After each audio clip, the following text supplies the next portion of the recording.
All right, Jesus, so we are here. What is this lab called? So this is our robotics lab here at UTI. Okay.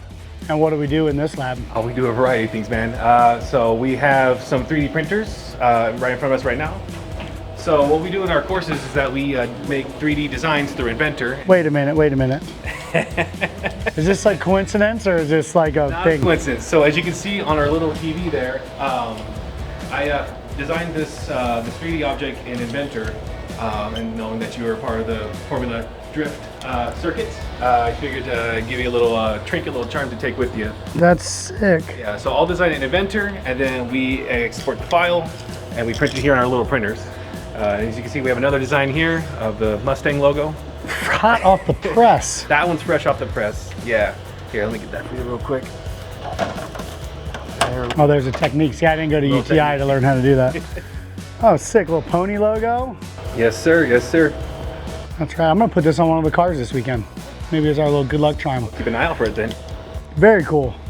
So 3D printer, so you design all this. All this was 3D printed as well? Yes. Everything here in our little cabinet has been 3D printed. As you can see, we have some icons, pop culture icons. We have some little wrenches, some little tools. We also have a little print here as well on our robots. A little custom made bumpers with logo. I see this here. I like this as an example of how to use like a potential mechanical 3D print, because I assume that's one of those things you can hold and it'll move, but the way that it can shift, it's not just a static piece like this. No, there's movement to it. It's dynamic. Yeah.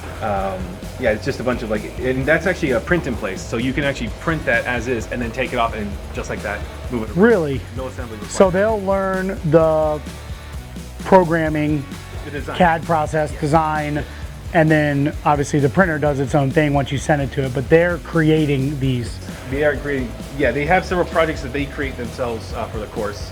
And actually, we have one I wanted to show you up close. This is one of our students who created all this in Inventor from scratch, including this little shuttle here.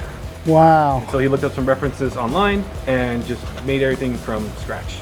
Yeah. Nice and scratch. Yeah, I mean, for us, like this is huge because we have multiple 3D printers where we're prototyping parts, whether it's for the motorsports vehicles before we go to CNC and turn it into metal, or when we're developing our RTR vehicles, we run everything on 3D printer before we go spend hundreds of thousands of dollars on a tool. We 3D print it, make sure it fits, make the changes. So like this technology has revolutionized manufacturing for us. I know they're starting to use some of this technology in manufacturing, but for us, when we're hiring people, having this skill is huge, especially in our engineering department. Oh, definitely is the future of manufacturing. Yeah. Any other questions I can answer for you? Why do you have pistons over here? Pistons. That's actually a good question.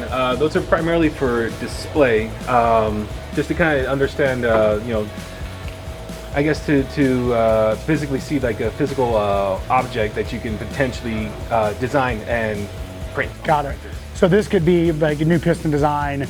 You could print it, test it before you go to forging, spend all that money. Very similar. Got it. So they get to check it out. Do you have a scanner here that they can scan things? Currently, we do not have a scanner prep. Okay. Yeah. So it's all out ahead first. That makes sense. Design on Inventor. Cool. Yeah.